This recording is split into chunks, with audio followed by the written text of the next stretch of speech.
Hello students, welcome to law excellence. ఇవాళ మనం December 31వ తేదీకి సంబంధించి ఈ సంవత్సరంలో చివరి రోజు హిందూ పేపర్కి సంబంధించిన ఇంపార్టెంట్ టాపిక్స్ చూద్దాం.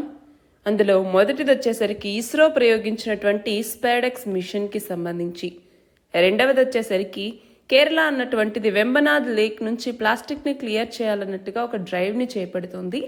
బట్ మనకి వెంబనాథ్ లేక్ యొక్క ఇంపార్టెన్స్ తెలియాలి. మూడవది వచ్చేసరికి పాంగాంగ్ సో లేక్ బ్యాంక్ దగ్గర శివాజీ స్టాచ్యూని ఆర్మీ ఇన్స్టాల్ చేయటం జరిగింది, దానికి సంబంధించి. నెక్స్ట్ వచ్చేసరికి సెంట్రల్ గవర్నమెంట్ సబ్మెరైన్స్ కి సంబంధించినటువంటి ఎయిర్ ఇండిపెండెంట్ ప్రొపల్షన్ సిస్టమ్ మరియు టార్పొడోకి సంబంధించి కాంట్రాక్ట్స్ చేసుకుందనమాట, దాని గురించి. నెక్స్ట్ ఏమో ఫార్మర్స్ ప్రొటెస్ట్ గురించి. మనకి తెలుసు కదా, దల్లేవాల్ ఈయన ఫాస్ట్ అంటూ డెత్ని చేస్తూ ఉన్నారు కదా, ఆ కంటెక్స్ట్లో చివరిగా వివేకానంద రాక్ మెమోరియల్ నుంచి తిరువల్లవూర్ స్టాచ్యూ వరకు కూడా ఒక గ్లాస్ బ్రిడ్జ్ని ఆవిష్కరించడం జరిగింది. అయితే ఈ రెండు ప్లేసెస్ యొక్క ఇంపార్టెన్స్ ఏంటి అన్నటువంటిది మనకి తెలియాలి.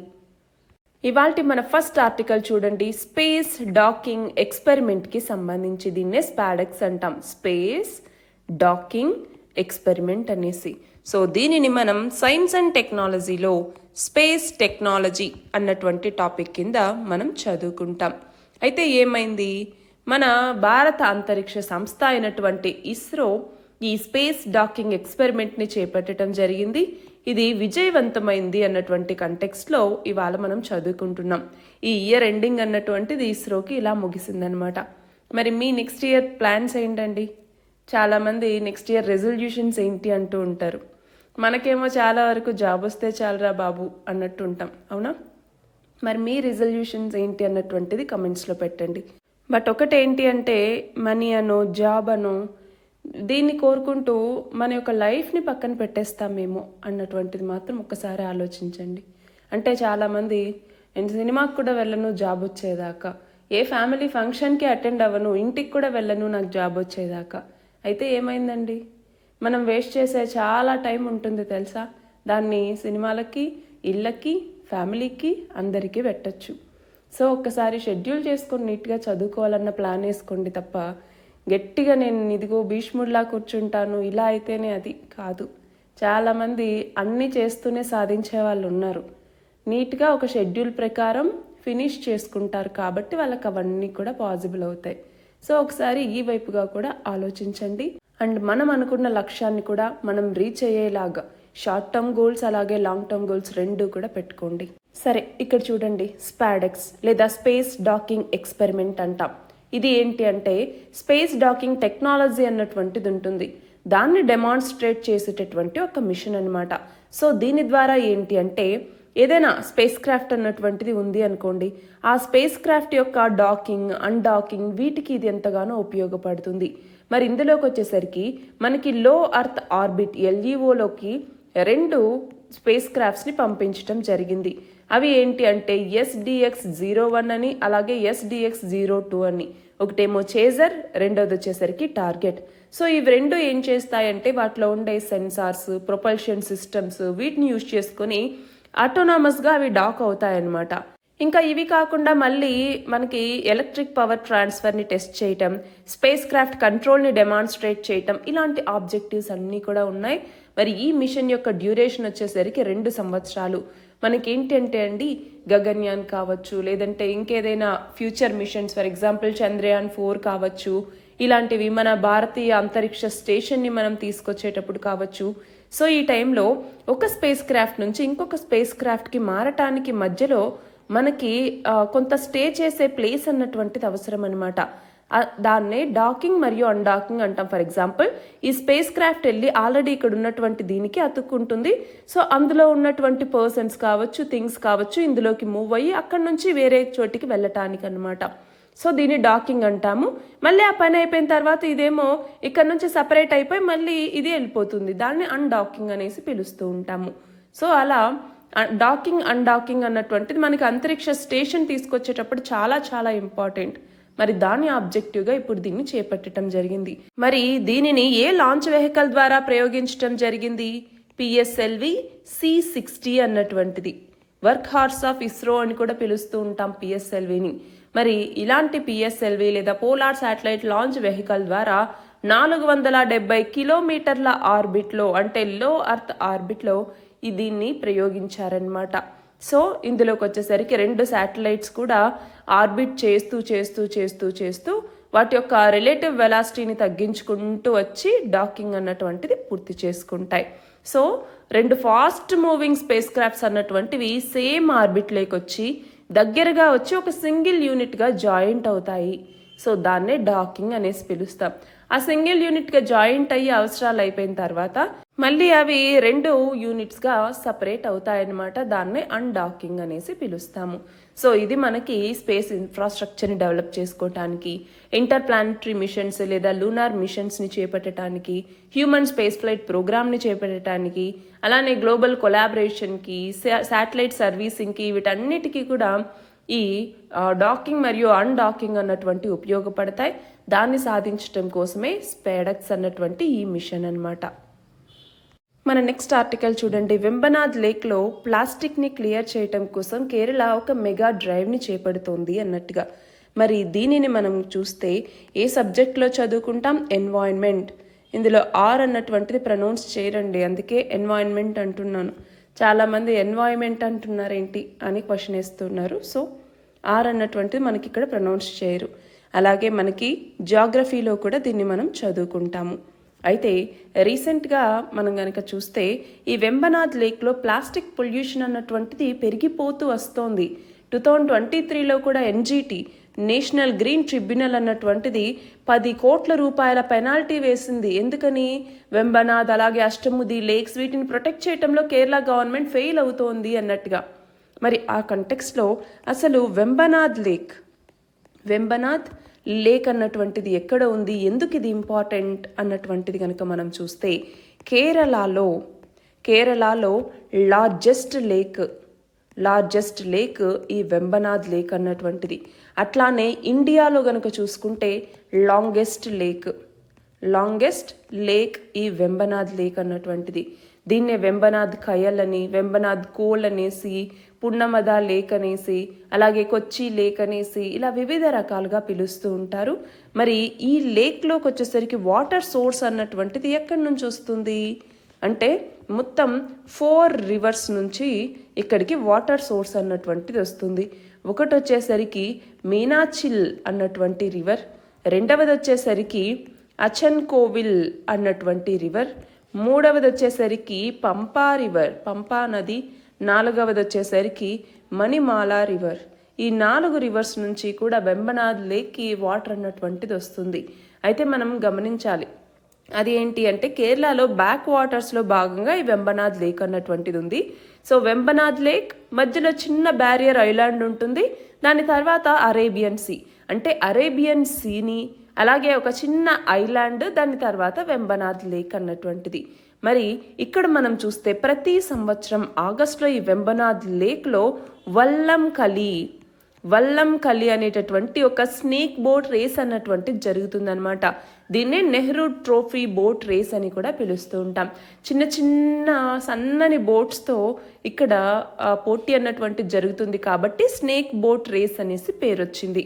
అంతేకాదు 2002వ సంవత్సరంలో ఈ యొక్క వెంబనాథ్ లేక్ అన్నటువంటిది రామ్సర్ కన్వెన్షన్లో భాగంగా జాయిన్ అయిందనమాట. రామ్సర్ కన్వెన్షన్లో భాగంగా ఇంటర్నేషనల్ ఇంపార్టెన్స్ కలిగినటువంటి వెట్లాండ్స్ లిస్ట్లో ఈ వెంబనాథ్ లేక్ అన్నటువంటిది కూడా చేరింది.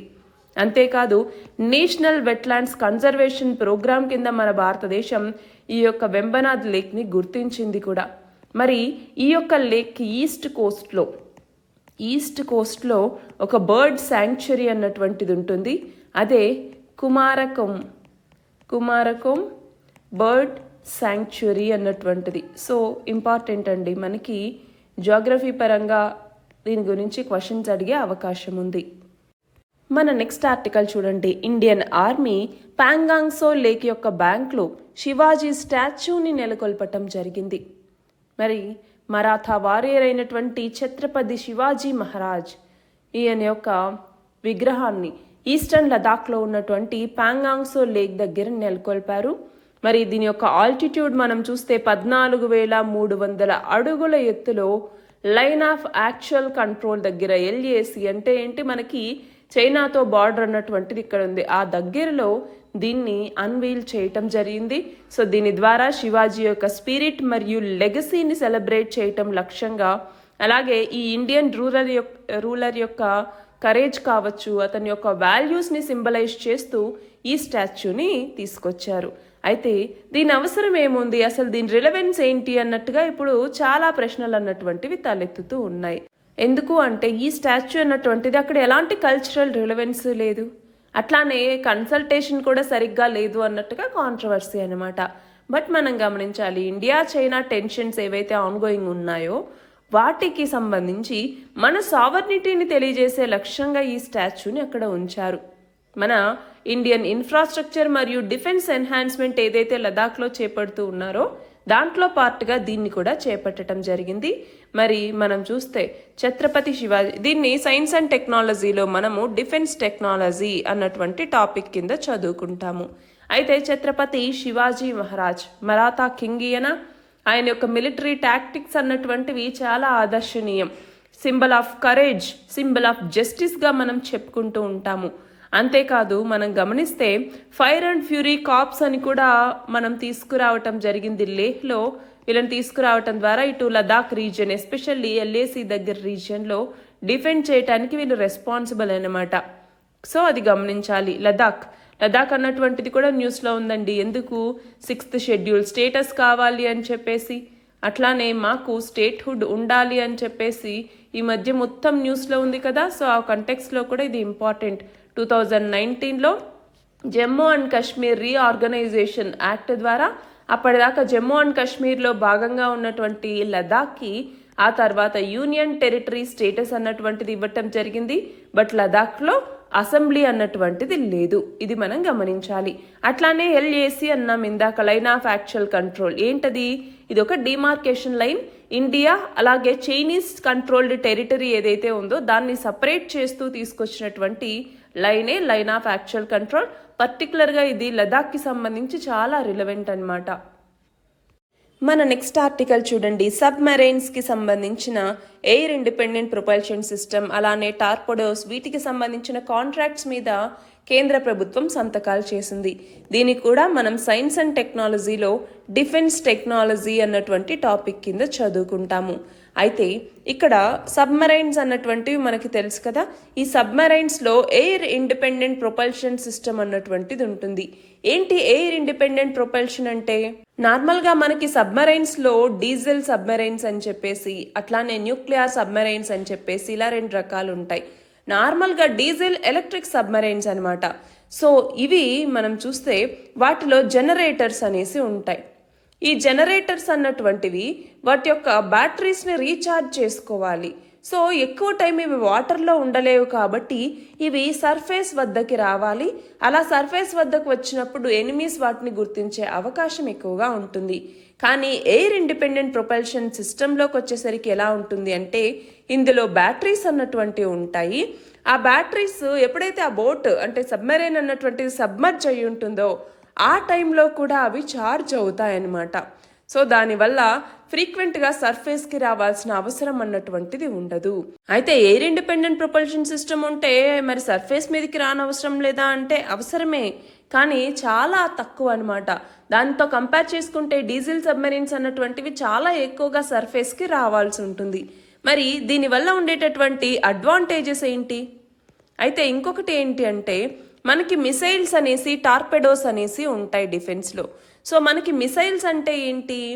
మనకి నార్మల్గా భూమి మీద నుంచి, అట్లానే మనం ఏవైతే ఎయిర్ క్రాఫ్ట్స్ నుంచి, అలానే నావికాదళం యూజ్ చేసేటటువంటి షిప్స్, వీటి నుంచి మనం ఏవైనా గనక వదిలితే వాటిని మిసైల్స్ అనేసి పిలుస్తాం. అదే సబ్మెరైన్స్ నుంచి గనక మనము వీటిని గనక ప్రయోగిస్తే వాటిని టార్పెడోస్ అనేసి మనం పిలుస్తూ ఉంటాం. అయితే ఈ ఎయిర్ ఇండిపెండెంట్ ప్రొపల్షన్ ఫస్ట్ చూస్తే, ఈ ఎయిర్ ఇండిపెండెంట్ ప్రొపల్షన్ సిస్టమ్ యొక్క అడ్వాంటేజెస్ ఏంటి అంటే, ఒకటి, డిటెక్ట్ అవ్వకుండా అన్డిటెక్టెడ్గా చాలా కాలం పాటు ఉండటానికి ఇది ఉపయోగపడుతుంది. అది మాత్రమే కాదు, డీజిల్ సబ్మెరైన్స్లోకి వచ్చేసరికి మనకి వాటి ఇంజిన్స్ని కంప్లీట్గా స్విచ్ ఆఫ్ చేసుకుని వెయిట్ చేయొచ్చు అనమాట. కానీ న్యూక్లియర్ సబ్మెరైన్స్ అలా కాదు. వీటిలో ఉండేటటువంటి రియాక్టర్స్ ఏవైతే ఉంటాయో ఆ రియాక్టర్స్ని స్విచ్ ఆఫ్ చేయలేమన్నమాట. అట్లానే ఇందులో ఈ న్యూక్లియర్ సబ్మరైన్స్లోకి వచ్చేసరికి ఎయిర్ ఇండిపెండెంట్ ప్రొపల్షన్ సిస్టంలో మోడర్న్ డీజిల్ సబ్మరైన్స్తో కంపేర్ చేసుకుంటే సౌండ్ అన్నటువంటిది చాలా తక్కువ చేస్తుంది అనమాట. సో ఇవన్నీ కూడా అడ్వాంటేజెసే. మరి దీంట్లోనూ డిసడ్వాంటేజెస్ ఉన్నాయి. ఏమేం డిసడ్వాంటేజెస్ ఉన్నాయి? సో ఈ న్యూక్లియర్ సబ్మరైన్స్లో ఈ యొక్క ఎయిర్ ఇండిపెండెంట్ ప్రొపల్షన్ని ఇన్స్టాల్ చేయటం ద్వారా దాని యొక్క లెంత్ అట్లానే దాని యొక్క వెయిట్ అన్నటువంటిది పెరుగుతుందన్నమాట. అంతేకాదు ఇందులోకి వచ్చేసరికి ప్రెషరైజ్డ్ లిక్విడ్ ఆక్సిజన్ అన్నటువంటిది ఉంటుందన్నమాట స్టోరేజ్ మరియు సప్లైకి సంబంధించి. అలాగే ఇందులోకి వచ్చేసరికి కొంత నాయిస్ అన్నటువంటిది, అకౌస్టిక్ నాయిస్ అన్నటువంటిది వాటి యొక్క మూవింగ్ పార్ట్స్ నుంచి వస్తూ ఉంటుంది. అంతేకాదు దీనివల్ల సబ్మెరైన్ కాస్ట్ అన్నటువంటిది అరౌండ్ 10% ఎక్కువ అయ్యేటటువంటి అవకాశము ఉంటుంది. సో మన నేవీ ఏమని డిసైడ్ అయింది, 30 years సబ్మెరైన్ బిల్డింగ్ ప్రోగ్రామ్ని 1919లోనే క్యాబినెట్ కమిటీ అన్నటువంటిది అప్రూవ్ చేసింది. సో 2030వ సంవత్సరం నాటికల్లా 24 సబ్మెరైన్స్ని ఇండిజినస్గా బిల్డ్ చేసి ఇండక్ట్ చేయాలి అన్నటువంటిది లక్ష్యం. దానికోసం P75 అని చెప్పేసి, P75I అని చెప్పేసి ఇలాంటి వాటిని తీసుకొచ్చారనమాట. మరి ఇక్కడ ఇంకోటి గమనించాల్సింది ఏంటి అంటే, మనకి సబ్మెరైన్స్లో వివిధ రకాలు ఉంటాయి. అవి ఏంటి అంటే SSKs అనేసి, SSBN అని చెప్పేసి ఇట్లా వివిధ రకాలు ఉంటాయన్నమాట. సో అవి కూడా ఒకసారి చూసుకోవాలి. మన నెక్స్ట్ ఆర్టికల్ చూడండి. పంజాబ్ ఫార్మర్స్ యొక్క బంద్కి సంబంధించి ఈ బంద్ అన్నటువంటిది సక్సెస్ అయిందనమాట. సో ఇక్కడ మనం గమనించాల్సింది ఏంటి, ఫార్మర్స్ ప్రొటెస్ట్కి సంబంధించి మనము ఎకానమీలో అగ్రికల్చర్ అన్నటువంటి టాపిక్ కింద దీన్ని ఇంక్లూడ్ చేసుకుంటాం. సో మనం చూస్తే ఇంతకుముందు ఫార్మ్ యాక్ట్స్ అనేసి కేంద్ర ప్రభుత్వం తీసుకొచ్చింది. మళ్ళీ రైతుల యొక్క ఆందోళన నేపథ్యంలో ఆ చట్టాలని వెనక్కి తీసేసుకుందనమాట. అయితే ఇప్పుడు ఏమైంది, కిసాన్ మజ్దూర్ మోర్చా, అలానే సంయుక్త కిసాన్ మోర్చా ఇలాంటి ఏవైతే రైతు సహకార సంఘాలు ఉన్నాయో ఇవన్నీ పంజాబ్లోకి వచ్చి ప్రొటెస్టులు చేస్తూ ఉన్నాయన్నమాట.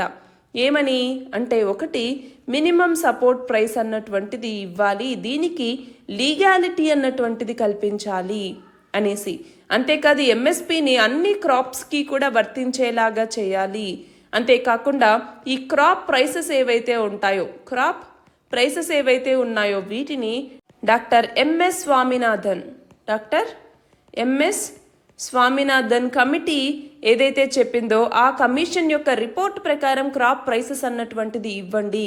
అంతేకాదు డెట్ వేవర్ అన్నటువంటిది ఫార్మర్స్కి, లేబరర్స్కి ఉండాలి. అలాగే ల్యాండ్ అక్విజిషన్ యాక్ట్ 2013ని ఇంప్లిమెంట్ చేయాలి. అంతేకాదు 2021లో లఖింపూర్ కేరీలో కిల్లింగ్స్ అన్నటువంటివి జరిగాయి. లఖింపూర్ కేరీ కిల్లింగ్స్, మరి అందులో వాళ్ళకి పనిష్మెంట్స్ అన్నటువంటివి ఇవ్వాలి. వరల్డ్ ట్రేడ్ ఆర్గనైజేషన్ దగ్గర నుంచి విత్డ్రా అన్నటువంటిది చేసుకోవాలి. ఫార్మర్స్ మరియు ఫార్మ్ లేబరర్స్కి పెన్షన్స్ అన్నటువంటిది ఇవ్వాలి. అట్లానే ఢిల్లీ ప్రొటెస్ట్లో ఎవరైతే ఫార్మర్స్ చనిపోయారో వాళ్ళకి కంపెన్సేషన్ అన్నటువంటిది ఇవ్వాలి. ఇది మాత్రమే కాకుండా ఎలక్ట్రిసిటీ అమెండ్మెంట్ బిల్ 2020ని స్క్రాప్ చేయాలి. అలానే MGNREGS అన్నటువంటిది ఉంది కదా, MG నరేగా, ఈ స్కీమ్ కింద 200 రోజుల పని దినాల్ని కల్పించాలి. అట్లానే డైలీ వేజ్ని 700కి పెంచాలి. అలానే నేషనల్ కమిషన్ ఫర్ స్పైసెస్ని తీసుకురావాలి అన్నట్టుగా ఈ డిమాండ్స్ అన్నింటితో రైతులు ప్రొటెస్ట్ చేస్తూ ఉన్నారన్నమాట. మరి ఆ నేపథ్యంలోనే ఇప్పుడు పంజాబ్లో ఇటు దల్లేవాల్ మనం చూస్తే ఫాస్ట్ అంటూ డెత్కి కూర్చోవటం జరిగింది. ఫార్మర్స్ అంతా కూడా నిన్న బంద్ని ప్రకటించడం జరిగింది. సో వీటన్నిటి నేపథ్యంలో సుప్రీంకోర్టు ఇవాళ దీనికి సంబంధించినటువంటి కేసుని టేకప్ చేస్తోందన్నమాట. మన లాస్ట్ ఆర్టికల్ చూడండి. తమిళనాడులో వవతురై బీచ్ దగ్గర, కన్యాకుమారి యొక్క వవతురై బీచ్ దగ్గర ఉన్నటువంటి వివేకానంద రాక్ మెమోరియల్కి, అట్లానే కన్యాకుమారిలో ఉన్నటువంటి తిరువల్లవూర్ స్టాచ్యూకి మధ్య ఒక గ్లాస్ బ్రిడ్జ్ని ఇనాగ్రేట్ చేయటం జరిగింది. మరి ఈ కంటెక్స్ట్లో ఇక్కడ చూస్తే మనకు అర్థమవుతుంది. ఈ గ్లాస్ బ్రిడ్జ్ అన్నటువంటిది తిరువల్లవూర్ లేదా వల్లవూర్ అని కూడా పిలుస్తూ ఉంటాం. దాదాపు 41 మీటర్ల పొడవైనటువంటి ఒక స్టోన్ స్కల్ప్చర్ లేదా 133 అడుగుల పొడవైనటువంటి ఒక స్టోన్ స్కల్ప్చర్ని ఈయనకి సంబంధించి ఆవిష్కరించటం జరిగింది. మరి ఈయన తమిళ్ పోయెట్, ఒక ఫిలాసఫర్ కూడా, తిరువల్లవూర్ అన్నటువంటి వ్యక్తి. ఈయన రాసినటువంటి రచన ఏంటి, తిరుక్కురాల్ అన్నటువంటిది.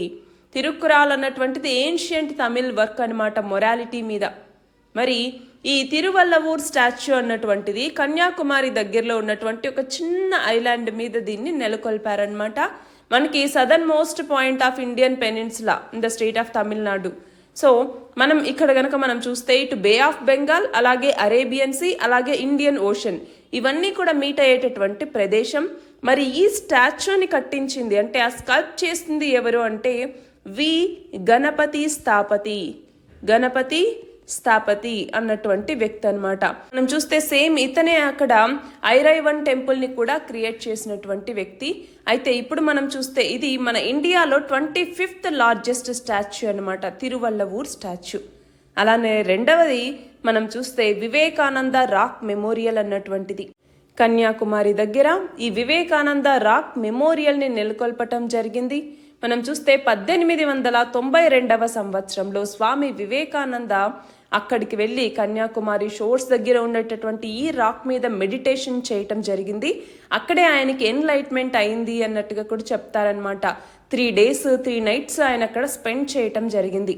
మరి ఈ మెమోరియల్ అన్నటువంటిది మనం చూస్తే తమిళనాడు దగ్గర వవత్తురై అన్నటువంటి మెయిన్ ల్యాండ్ ఉంది.